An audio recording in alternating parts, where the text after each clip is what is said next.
Good evening, everybody. I hope you are well. I am just tuning in very briefly. Um, we'll give people a few minutes to join me.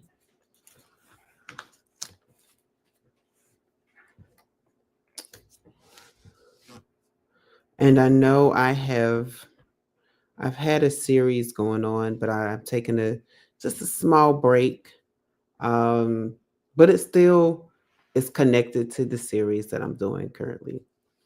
But I just wanted to talk about Black history for a few minutes, like not to talk about like who did what, when they did, what they created. No, we're already here.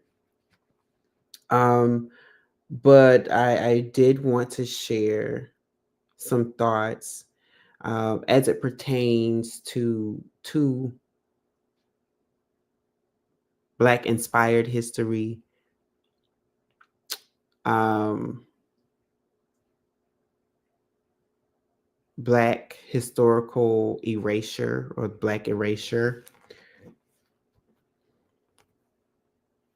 And it's one, it's a conversation that I've had with several different people, or it's come up, um and we weren't even on the topic, but it's come up. And so one of the most important things that I share with everyone is that when it comes to, excuse me, to cultural practices, right? A lot of Black people in America do not have that familiarity of different cultural things because Black people in America were stripped of those things. They were removed from their homes. They were told to stop doing things that they were known to do, um, like family traditions, right?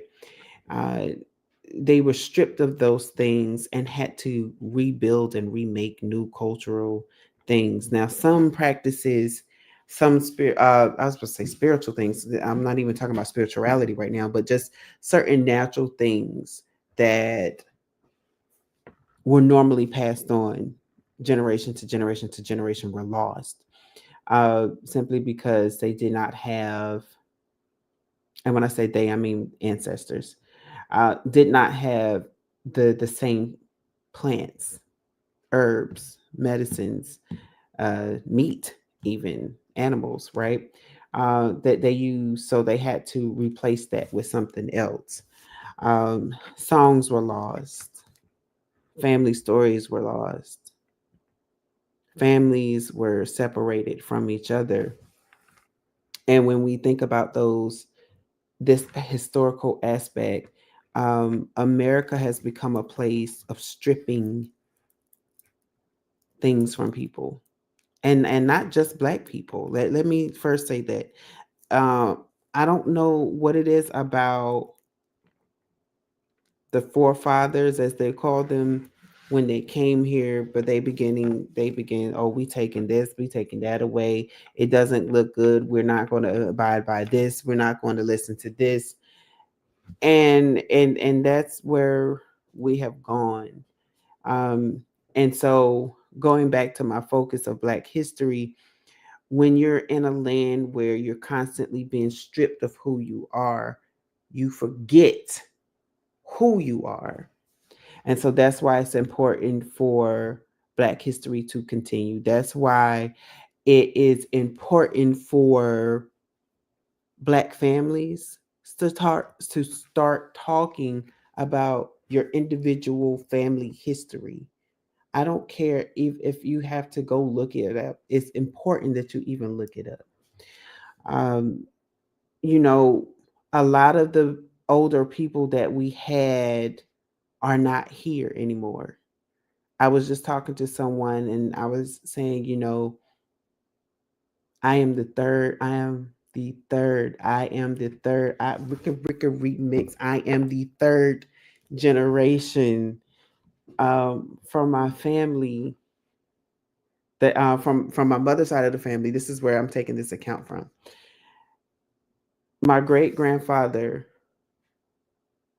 was born into slavery.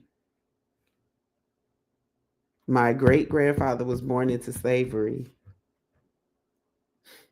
I'm going to say that one more time. My great grandfather was born into slavery. And then a few months later was freed.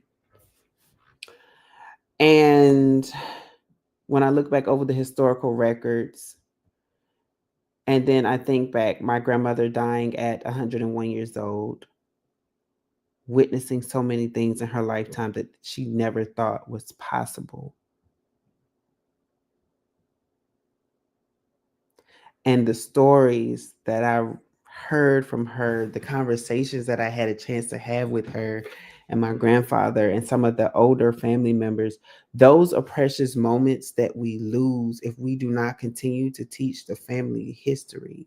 If we do not continue to have the conversations, these are the things that are often lost. And modern day culture will not have you practicing and rehearsing history. And it's good that we have, this new web culture where we can just look up things online, but things online are monitored. This video is being monitored. All of our lives have some sort of influence that is not traditional to us, and so it's important to understand that. It's important to understand when people start talking about the ancestors and honoring ancestors, that it is not, it is so similar. It is the reason why we have family reunions. Let's talk about it. We have family reunions so we can reunion and remember our family members that have gone on, remember their contributions. I come from a family who's made historical contributions. It was just a few years ago that we had a family member who we had never met him before, and he began to talk to us about his historical contributions, and I had a chance to like really have an in-depth conversation with him. Go online, look him up, and see his other contributions. um and it was just, I'm like, this is who I come from. Like the men in my family have always been outspoken people, always going against the grain. And so I always just thought, I always would try to shut up my own mouth to say, oh, I don't need to do that because going against the grain, is disrespectful. No, that's what they taught us. And understanding that sometimes you have to go against the grain to get things done the right way, right? Not and it may not look the best way as some people will put it, but it is the right way, because when you have been slighted, again, when you were raised in a country that's always taking from you and not giving, pouring into you, you have to understand, okay, when do I say no? When do I put my foot down? And so when it comes to history, when you know who you are, you can easily put your foot down because, oh, I know where I come from. I know what my family line carries. I know the historical aspects of my family. I understand that, as we say, I come from good stock. Okay. If you want to invest in something, you can invest in me. Why? Because it is proven throughout history that my family has the capability of doing this thing. It is why some people take your professions. I was reading a psychology article once, and it said if you look at the people in your family and you look at like your careers and your interests and your natural abilities, like your natural gifts, more than likely that is a family trait.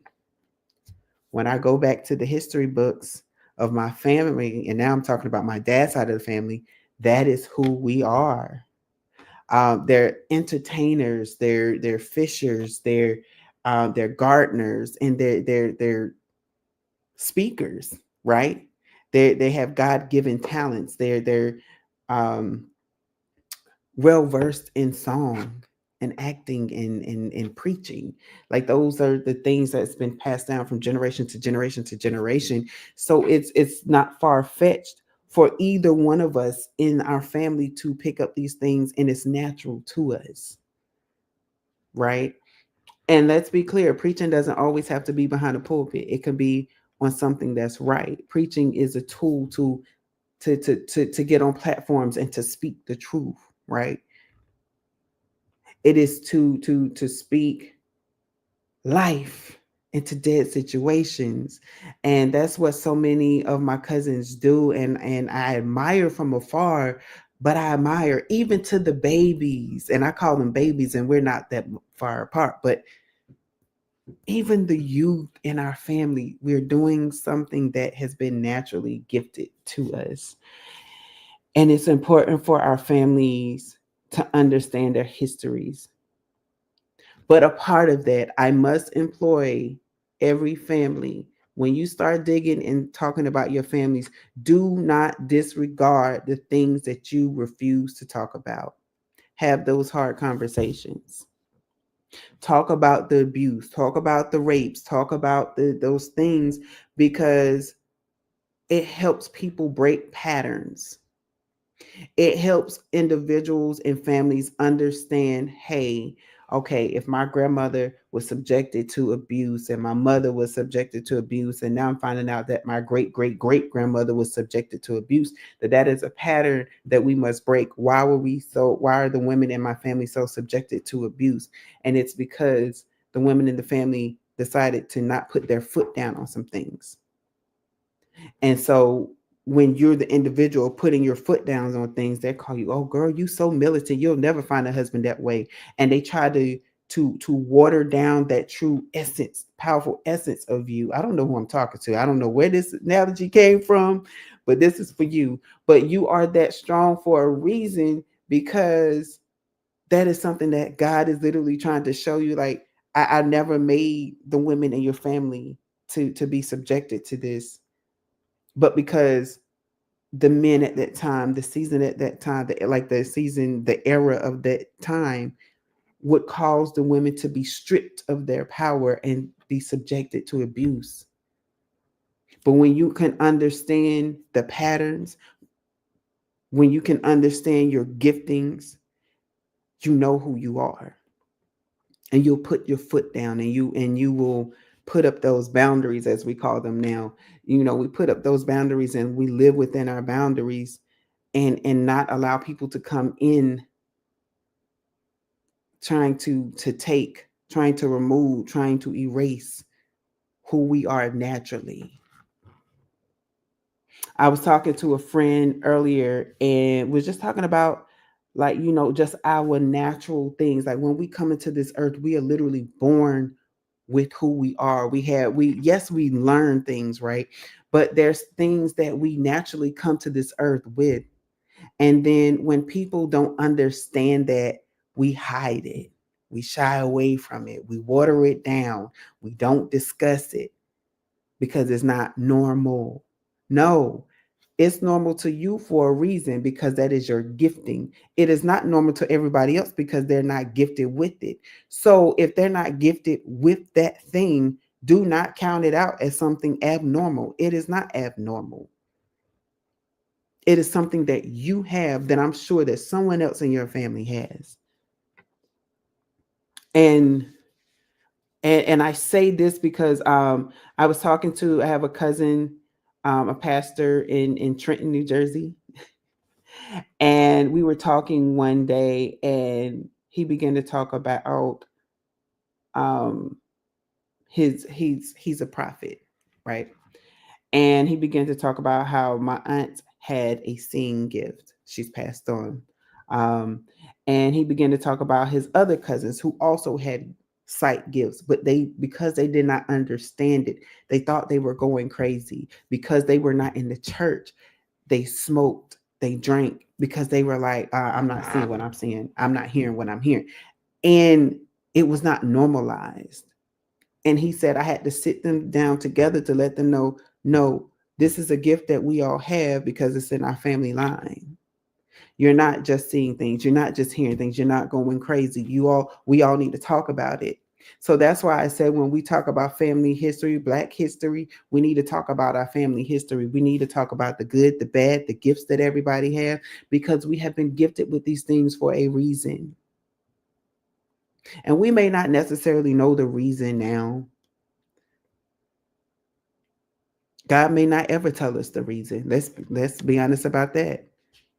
But we all know that we have these giftings for a reason, for a purpose. And so have those conversations. If you've done historical research on your family, share them with your family members. Don't just hold it. And if they said that they're not interested, share it with them anyway. Put it somewhere where it can be accessible, because somebody in the family is going to pick up where you left off. Somebody in the family is going to say, hey, like, I'm interested in that. Great cousin or big cousin, have they address you, or great auntie. We're gonna take these things. I was talking also to the friend earlier, and I began to talk about how I began to pray, and I said, and I would talk out to my ancestors, and I said, hey, I need you all to show me these certain things, because our family history is lost. And there's some missing pieces here that I don't know where to search and where to find. I begin to have dreams. So there's a few people I know that I've seen, that I know, and you know that I'm a dreamer. I begin to have dreams. I begin to have experiences that some people would probably say that's not true. Like that didn't happen. They experiences. And as I'm putting the pieces together, as I'm doing family research, the things that I've dreamed are in the research. I'm talking to people about certain things, and it's coming up, and I didn't even tell them that this is what I dreamt about. And it's like my ancestors are slowly pushing things around. My theory on death, and I'm going to say this because I know a lot of people have a hard time when people start talking about talking to ancestors and stuff. My thing about death is that people are on the other side of life. Death is not finite until the end time, if we want to be clear. So where there's no holding cell, why would God have you to live in freedom? You die, and then you are in prison until he gets ready to judge you. Does that make any sense? Why would God say that I'm a God, but when I take you from this physical pain, I'm going to put you in a holding cell until the end time? I'm just going to throw that out there. And so, and I told y'all, like, this channel is it's just a healing channel. My opinions are my opinions. My experiences are my experiences. I can only share them. I can only encourage. I can only provoke thought for changing. Because we place limits on God that God doesn't have. We say that it's not possible, but why is it possible? Why isn't it? We have a whole spiritual world that we can't see.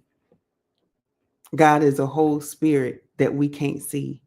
We can't even be in the presence because we will not be able to stand. So why is it not possible that these things can happen?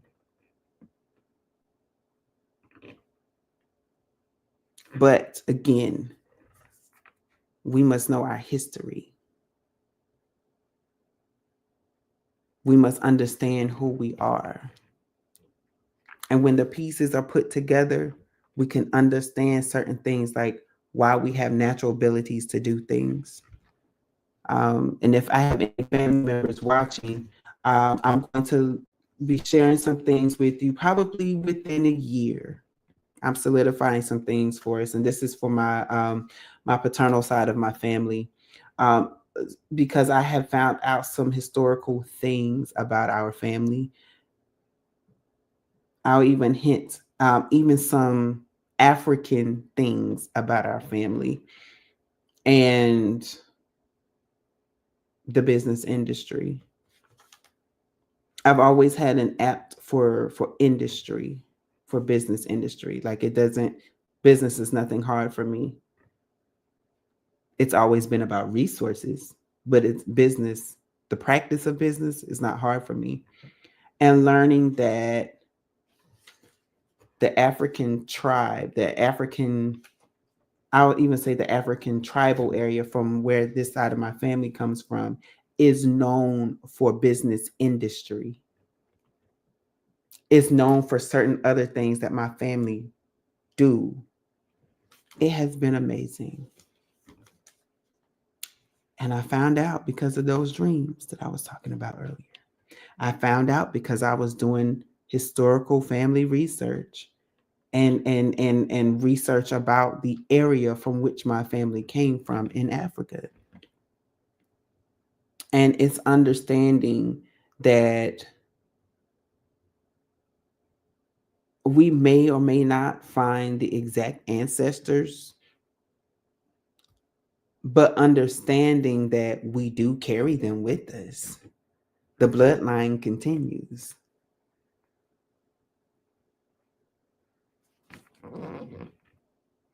And if you've watched some of my previous messages, you understand that the bloodline is important because the bloodline is mostly made up of water. You will also know that water carries messages. Even that is scientifically proven, and you can look it up. And so, with that being said, that everything that our ancestors experienced, everything that they've done, all of their gifts and talents are with us because it's literally been transferred to us physically. And so, with these things, like even if nobody else in your family has done them, it just means that you just stand out a little more because you're the only one. It doesn't mean that you ostracize yourself and make yourself become the black sheep. It means that you look more and more and more into it because there's something in it. You've been chosen to carry out a message, a certain message for your family, for society, who knows, no matter big or small. And when we realize this, we start to realize that we empower each other or we become empowered, right? I do know that there's some people who say, I was adopted. I don't know my blood family, but if you pay attention to the things that you like and not the things that were impressed upon you or placed in front of you, you will have that connection with your birth family. You will have that connection of understanding that history isn't just about what we know, but history is a lived experience. So when you have certain lived experiences that you can't explain, like I don't like, and this is an example, say like everybody in your family is allergic to strawberries, but except for you. And you just found so many ways, so many things that you can do with the strawberry. And you just like, I don't know why I like these strawberries and why I can do so much with strawberries. And you making strawberry scrubs, you making strawberry facial masks, strawberry hair care products, because it's something about the strawberry that's drawn to you. And everybody else in your family is looking at you like, why are you doing this? And it's because you understand that it's not just the plant for you. You understand that you had to do some research. And because you did that research, you're now having creating and imprinting a new historical thing in society. All because you decided to listen to what was in your heart space, what was you kept feeling, this urge, this urgency to do something with the strawberry. And again, this is just an example. But whatever that thing is for you, it's historical, whether you know it or not, whether you read it or not. It's historical because it is something that's happened from and through your bloodline. So I just wanted to share that as a quick message because my Black History moment for everyone today is to do a deep dive into your family history. Do a deep research. Don't just look through your family records. Look at the areas where your family's from. Look at the time period. Look what was happening during that time. You may even find family members in newspaper archives. Throw a question out there to your family and get a new better piece of information and look it up. One of my frat brothers, I'm gonna even sit closer to that. One of my line brothers connected me with a friend of his who has known for years, and we found out that we were indeed cousins. Had a chance to speak with his aunt. We had the same family history, same family story that was passed down from generation to generation, and we was able to make that connections. And because of that one connection, I have found so many cousins that live up north, that live out west, and we're constantly connecting, constantly sharing the stories, looking at pictures, and I'm like, wow, this person looks like my aunt. This person looks like me when I was a kid, and it's great because understanding your history, it gives you this joy like no other. It gives you this profoundness about yourself, right? And so even in this time of erasure, they can't erase your family's history. They can't erase things that they don't have control of, right? So don't you erase it either by becoming ignorant to your family's history. So again, this is my Black History moment for you all. Take it how you will have you take. You all have a good evening. Thank you for tuning in. Good evening.